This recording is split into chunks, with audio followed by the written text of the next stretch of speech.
Bapak Ibu Saudara, sahabat-sahabat Agape, selamat datang di channel kami.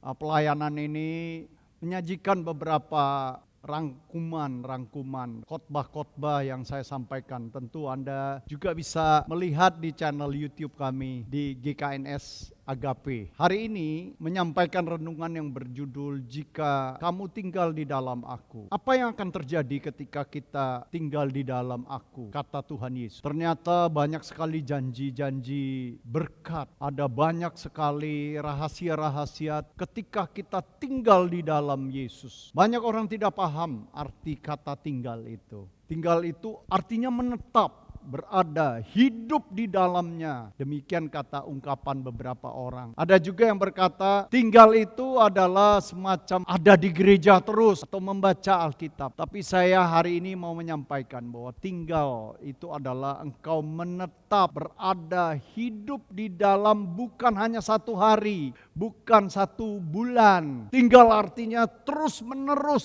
sepanjang hidup saudara. Saya menawarkan penafsiran bahwa tinggal itu adalah Anda terus-menerus mencari hal-hal yang penting di dalam Tuhan. Jadi banyak sekali keinginan-keinginan kita, ada ratusan yang berkecamuk. Tinggal di dalam Tuhan adalah kita menyelaraskan kepentingan-kepentingan kita dengan apa yang bernilai di mata Tuhan. Bukan sekedar kita mengejar dan memuaskan keinginan kita. Kalau di dalam bahasa musiknya tune in. Kalau dulu pakai garpu tala untuk mencari suara, nada suara. Atau pemain gitar dia harus melakukan penyetelan bahwa senar pertama itu adalah nada E. Secanggih apapun keahliannya dia bermain musik, apabila suaranya itu tidak sama, tidak selaras dengan alat-alat yang lain, maka konduktornya akan berkata ini akan menjadi sebuah kebisingan semata-mata, bukan sebuah simfoni yang indah.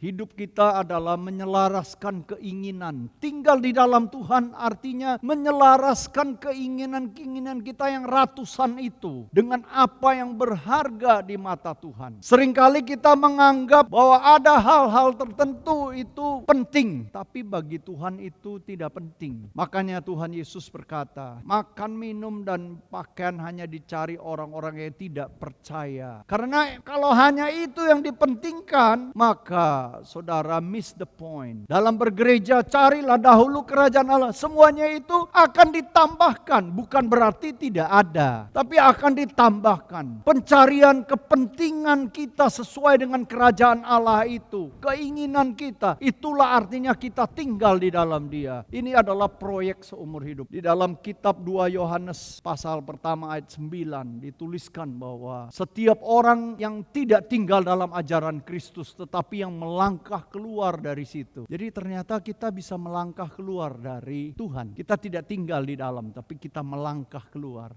Ada orang-orang sedemikian. Dia tidak lagi peduli pentingan Tuhan. Saya banyak sekali mendengar cerita seorang laki-laki yang karena keinginannya dia mengejar kesenangannya, meninggalkan luka yang dalam bagi anak istrinya karena kehidupannya yang tidak benar. Ini hanya karena apa? Karena mengejar keinginan. Jadi kalau betah dibimbing oleh Tuhan berarti saudara tinggal di dalam Dia. Dan bukan sekedar mampir. Banyak orang Kristen yang hanya sekedar mampir 1-2 tahun namanya sekolah. Bukan tinggal. Habis itu dia pergi. Yang benar adalah saudara menetap seumur hidup, jadikan proyek hidupmu, menggali terus keinginan kita. Terkadang Tuhan memang tidak memberikan semuanya mudah. Bukankah Musa beberapa episode dia diantar ke tempat air yang pahit rasanya? Bukankah Musa harus melewati sebuah tempat di mana banyak ular-ular tedung? Bukankah Musa terkadang dia harus menghadapi keadaan di mana lapar,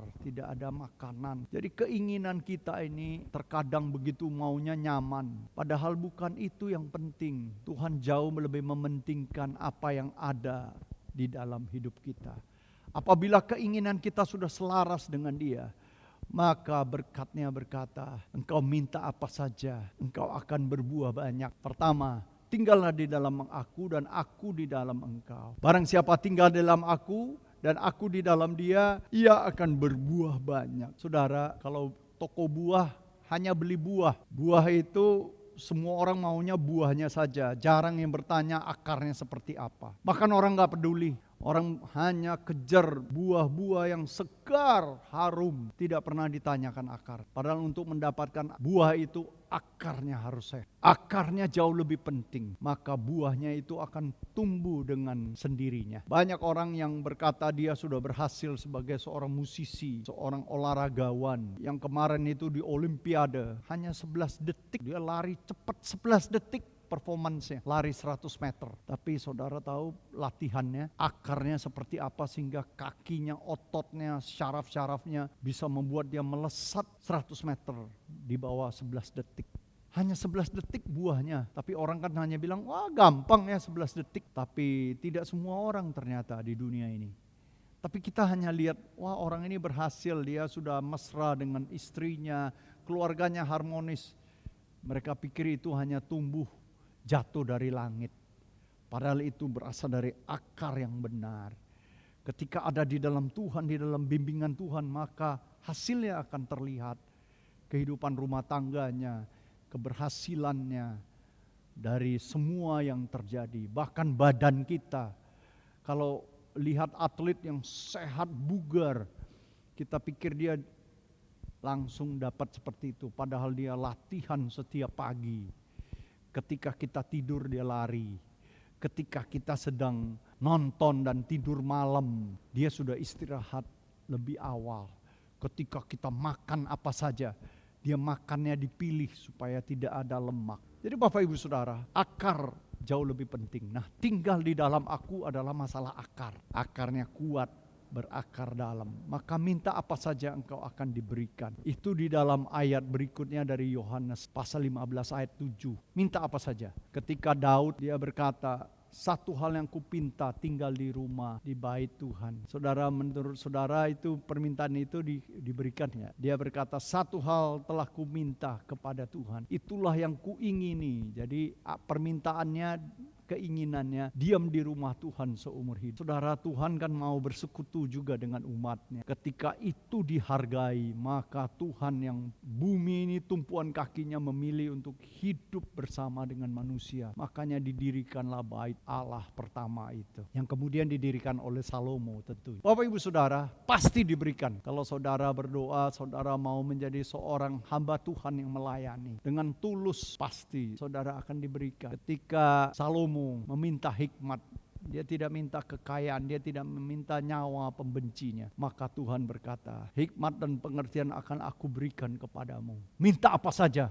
Kalau sudah tahu keinginan Tuhan, minta apa saja. Dia minta itu. Dia gak minta umur panjang, dia gak minta nyawa musuhnya, dia gak minta kekayaan. Tapi kata Tuhan, on top of that, karena engkau tidak minta itu, maka aku akan berikan. Jadi dikasih juga akhirnya buah-buah itu. Jadi yang dia minta akarnya bagus, buahnya otomatis datang, yaitu kekayaan, kehebatan. Jangan minta buahnya, minta akar yang sehat. Maka buahnya akan muncul. Demikian doa saya. Untuk lebih detail ya saudara, tonton di dalam YouTube channel GKNS Karawat. Tuhan memberkati. Tuhan yang ku minta, ini yang ku ingin.